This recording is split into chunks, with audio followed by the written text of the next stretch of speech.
In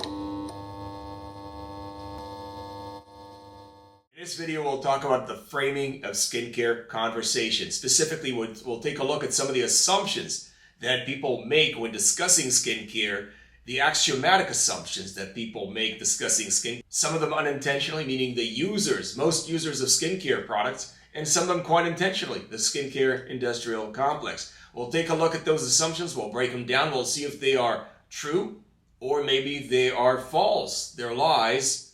And with the knowledge that you'll get from this video, you'll be able to examine your skincare beliefs and practices and maybe improve on them after watching this video. Before we get started, I'd like to thank those who purchased, read, and benefited from my book, Six Skincare Made Simple, which takes a deep dive into the lies and fallacies of the skincare industrial complex and teaches the reader how to understand the language of their own skin individually and care for it in the most cost-effective way possible. Pick up your copy of the book, write the link below. Now let's get on with the video.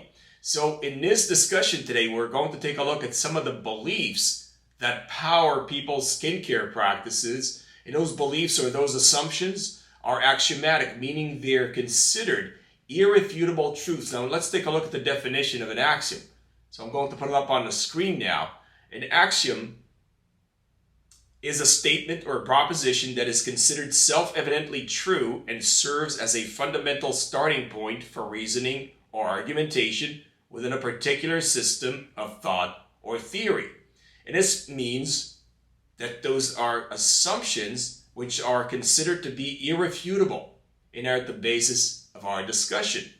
So in this video, we're actually going to take a look at some of those assumptions that are underlying or in the fundamentals of every skincare discussion, and we'll see how true they are. So let's take a look at 5 of those irrefutable, so to speak, irrefutable assumptions or axioms, and see if they can actually hold water, no pun intended. Now, I promise you that some of you watching this video are going to be challenged by watching this discussion.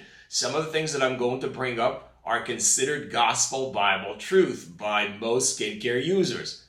I'm going to take a critical look at these assumptions, and we're going to see if they're actually true. So let's dive right into it. So the first assumption that I'm going to examine is everybody needs to moisturize. Now, everybody needs to moisturize is sort of at the core of the discussion of any skincare routine. Everybody applies some sort of a moisturizer to their skin, whether it's the face, whether it's the hands, whether it's other parts of the body, whether it's a lotion or a cream or an ointment.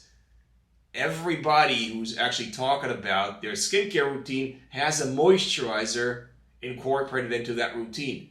But does everybody really need to moisturize? Well, the short answer is absolutely not. Some people's skins, which are normal, producing normal amounts of oil and actually holding their skin barrier with integrity and don't have any issues, do not need to use moisturizers when the skin's own integrity is disrupted. So that means that when the skin is actually lacking in protective elements on its surface, when the skin barrier is disrupted for whatever reason, whether it's external by means of abrasive practices or hot water, or whether it's disrupted by its own genetic propensity or genetic tendencies, or a combination of the two, or some other things, the skin does not automatically require a moisturizer. The skin can do very well on its own unless the skin barrier is disrupted. So this assumption or axiom is completely false, actually. Not everybody needs to moisturize, and in fact, most people do not need to moisturize, as most people have normal skin who's very capable of producing enough protective elements to hold its own. For more information, watch my Not Everybody Needs to Moisturize video at the link above. Now let's take a look at the next axiom or assumption.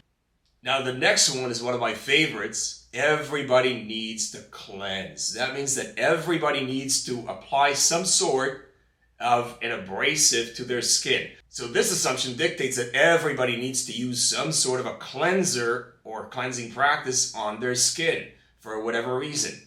So this means that everybody needs to use either hot water or they need to use some sort of a detergent like soaps, like cleansers, like synthetic detergents, like a body wash or a scrub, an exfoliant, a loofah, a brush, a washcloth, a glove. Any one of these abrasives is included in that category of cleansers.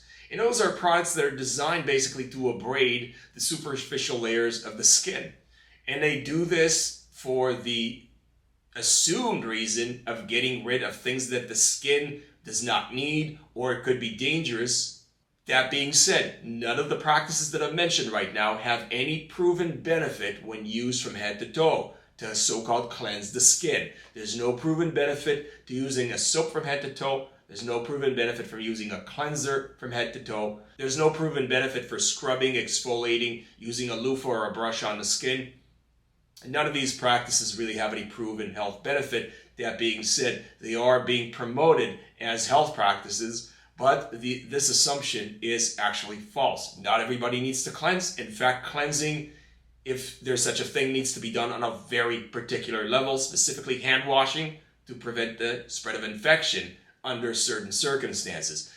All in all, cleansing is actually not a healthcare beneficial practice, and I would recommend avoiding it. So, assumption number 2 is debunked. And you can also pick up my book, Sick Skin, for an extensive discussion of the subject of cleansing. Now let's take a look at assumption number 3. Everybody needs to exfoliate. That's another extension of the previous assertion or assumption. Everybody needs to cleanse or to clean. Exfoliation is another abrasive practice, scrubbing or exfoliating, whatever it is, physically abrading the skin.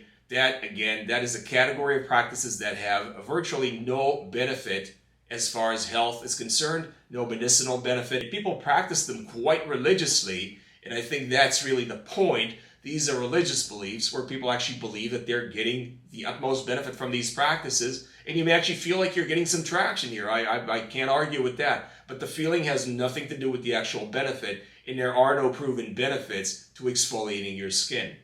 Let's move on to assertion or assumption number 4, and that is everybody needs to use sunblock. Now that is an explosive discussion right here, because the assumption is, and this is an institutional assumption, which is published on the American Academy of Dermatology website as well as other resources, that everybody must use sunblock. Now let's break this statement down.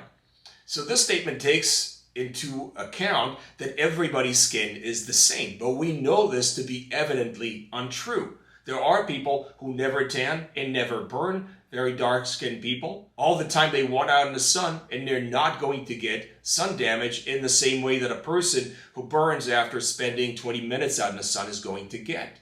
So the person spending time out in the sun who does not burn and does not tan does not need sunblock, as long as they're not at risk of burning or tanning. Their risk of skin cancer from sun exposure is very different from a person who burns very easily or tans very easily, and the genetic tendencies are completely different.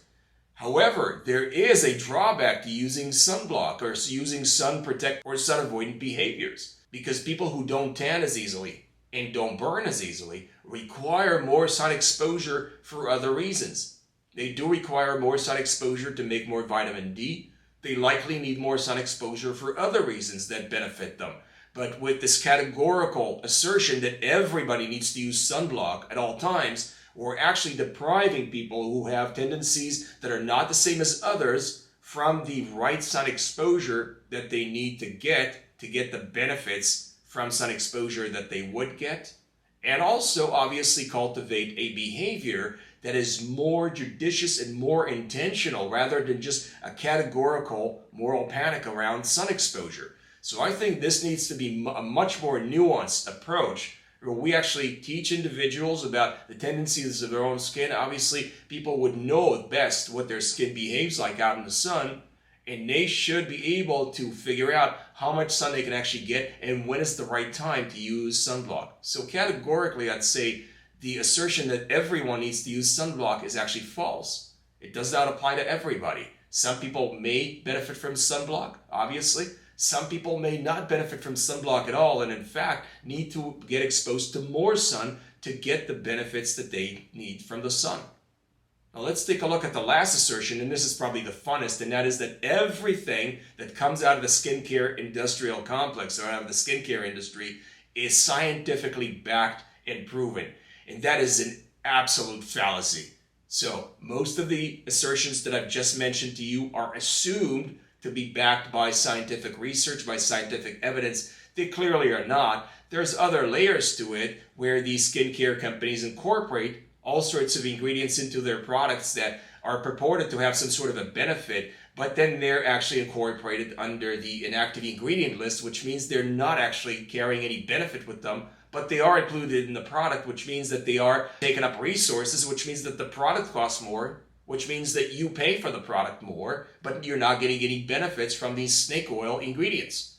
So not everything that comes out of the skincare industry is actually scientifically backed, but we sort of assume it is because they paint a very pretty picture. There's various graphics, there's very fancy words being used. A lot of the times there are doctors that are being incorporated, either doctor actors or actual doctors that are being incorporated into the promotional campaign.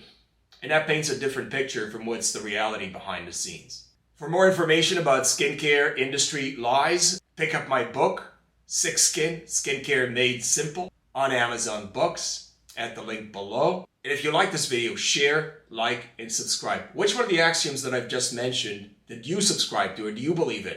Put down in the comment below. Now, looking at the 5 assumptions that I've just discussed and really breaking them down briefly, you can see that there's plenty of logical contradictions and fallacies involved in those statements. So they're certainly not Bible true. So they're certainly not ironclad or irrefutable. There's plenty of holes in those assertions, and I'm sure that you can actually take those right now and examine your own skincare beliefs and routine and products and see which ones you're using because of those assumptions that I've just mentioned right now, which we have significantly undermined in this video. What are some of the things that you've been doing on your skin just because you believe that they're good for you? Because those assumptions have been injected into your belief system and into your practices. Please comment below. Well, that's it for this video. More cutting edge content coming this way right from this channel. Thanks for watching and God bless.